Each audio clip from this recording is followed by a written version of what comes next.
그 대장동 그분 그거 누가 줬을까? 그건 저는 친윤 검사라고 검사가 준 생각합니다. 거죠. 그건 검사는 틀림없죠. 검사밖에 모르니까. 검사가 준 게 포렌식에도 없는 유령 문자가 창조되고 사건의 뿌리가 될 뇌물 진술은 보고서에서 사라졌습니다.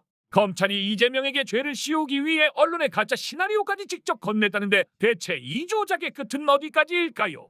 민주당을 지지하는 사업하시는 분이 저한테 예쁜 짓 했네 이렇게 문자를 보내요. 그래서 제가 이제 워낙 가까우신 분이니까 킥킥거리면서 윤석열 잡아야죠. 뭐 저기 회장님도 사업 잘 되시길 바랍니다. 이렇게 제가 문자를 보냈어요. 그게 다예요.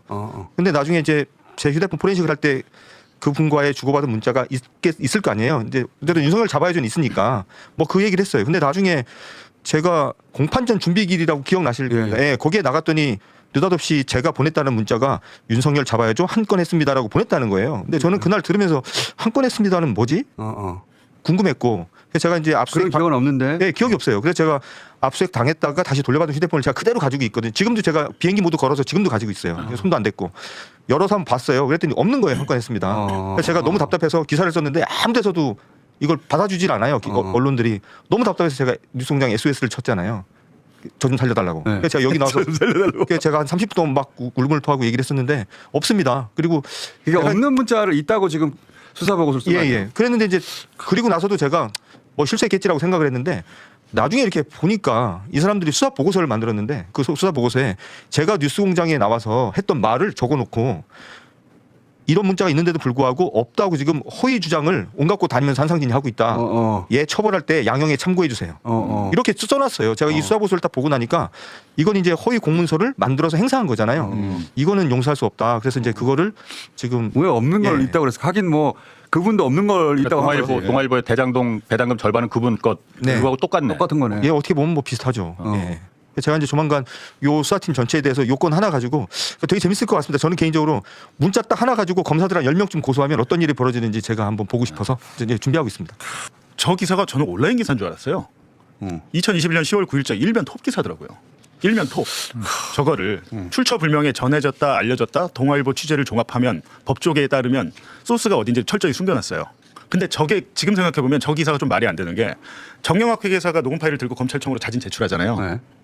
그 직후인 것 같아요 지금. 그러니까 검찰이 사실 이걸 잘 모를 때인데 지어서 쓸 리는 없고 누군가 얘기를 믿을 만한 누군가가 얘기를 해줬기 때문에 썼을 텐데. 그렇죠. 기자들은 이 사람 말이라면 믿을 수 있어 네. 하니까 지면에 싣고 인쇄했겠죠. 검찰발 기사 아닐까요? 근데 문제는 검찰발이지. 김태훈 당시 수사팀장 지금 네. 대전고검장이 기자단의 간사에게 얘기를 해줬다는 거 아니에요. 네, 녹취록에 오보라고. 그분 그 기사 오보라고 네. 확인을 해줬는데 저게 바로 안 잡히면서 동아일보 저 기사부터 시작해가지고 그렇죠. 선거 끝날 저게 때까지 출발이에요. 그분 누구냐 네. 이재명이 저기 김만배가 그분이라고 하면 정진상 실장은 김만배보다 나이가 어립니다. 그렇지. 또 한 명밖에 없네. 이재명이네. 했습니다. 이 대장동 녹취록에 그분이라는 단어가 나온다는 보도 이거 들어봤죠? 네, 들어봤습니다. 그러니까 이건 정치 저관여층에게까지 폭넓게 퍼졌었단 말이죠. 그때 그 보도 접하고 어떤 보도라고 이해했어요? 이재명 성남시장이 대장동 업자들한테 돈 먹었다. 그렇지. 한 줄로 그거예요. 예.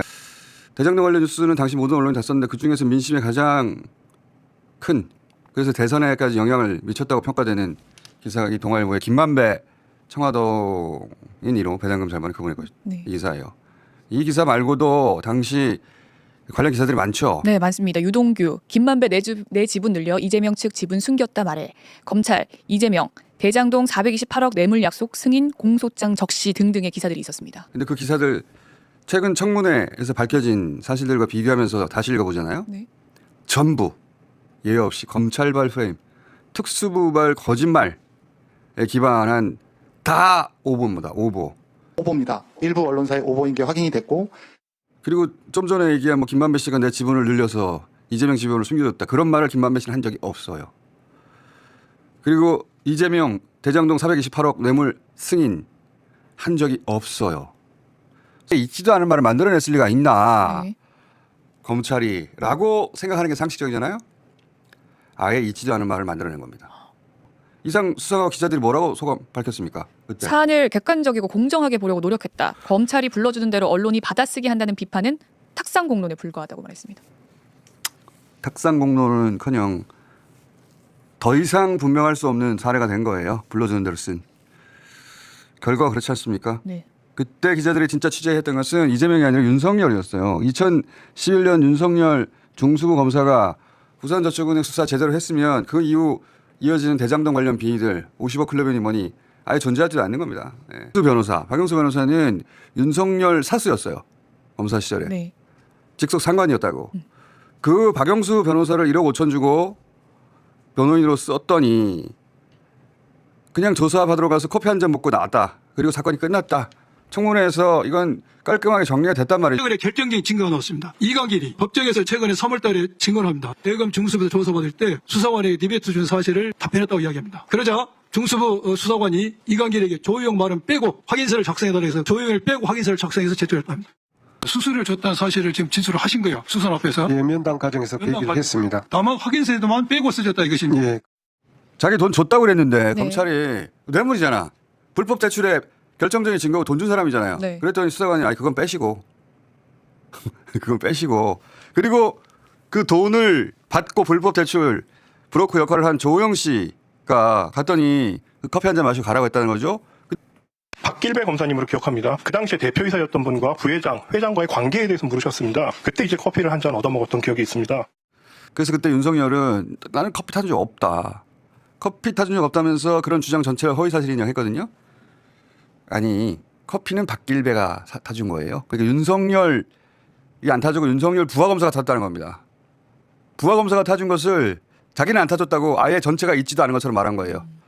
근데 지난 20대 대선 있잖아요. 네. 20대 대선에서 지금 정치 검사들이 대선의 과정에 개입한 그게 대장동 그분이에요. 그게. 그러니까 이게 전부 다 수사로 해야 되는 것들이에요. 그러니까 지금 국조특위에서 특검한다고 하는 것들은 윤석열이 대통령 당선된 이후에 그 위법한 정적주기기 수사 과정의 위법, 그 조작 수사였다면 윤석열을 대통령 만드는 그 20대 대선 그 과정에 친윤 정치 검사가 대장동 녹취록에도 없는 그분을 언론에 주고 그 언론이 대서특필하고 그분을 해서 그것 때문에 20대 대선이 진 거거든요. 영향을 받았다고 봐야죠. 네. 당연히 영향을 받았죠. 그게 네. 친윤 정치검찰과 친윤 언론 그리고 국민의힘이 모두 유착해서 협잡한 대선이었거든요. 그 과정은 지금 문제 제기가 안 되고 있는데 그래서 그 전체적인 과정을 저는 생생하게 경험을 한 사람이기 때문에 굉장히 무섭죠. 이 수사건이라는 것이 민주주의를 무너뜨린 거잖아요. 그때는 검사였죠. 현직 검사였는데도. 검사였죠. 근데 본인도 항의를 받지 않았나 그때? 저는 국민의힘이 저희가 지청장으로 있는 성남지청에 아 맞다. 저 와서 항의를 한 거예요. 성남FC 사건을 제가 문계기하고 수사방해했다고. 성남FC 사건을. 그때 하필 또 성남지청장이셨구나. 네, 제가 지청장이었어요. 그래서 저기 지금 저 그 주옥 같은 분들 있잖아요. 유상범부터 시작해가지고 와서 저 박은정 사퇴하라 이렇게 해서 그러면 저 사건은 그러면 과연 대장동 그분하고 다른 건가? 똑같은 거예요. 똑같은 거다. 친윤 정치검사. 그러니까 저것이 윤석열이 대통령으로 나선 이후에 윤석열을 대통령 만들기 위해서 검찰 내에 친윤 정치 검찰이 같이 국민의힘과 친윤 언론과 같이 대통령 만들기 한 것이 아닌가. 저는 그렇게 생각합니다.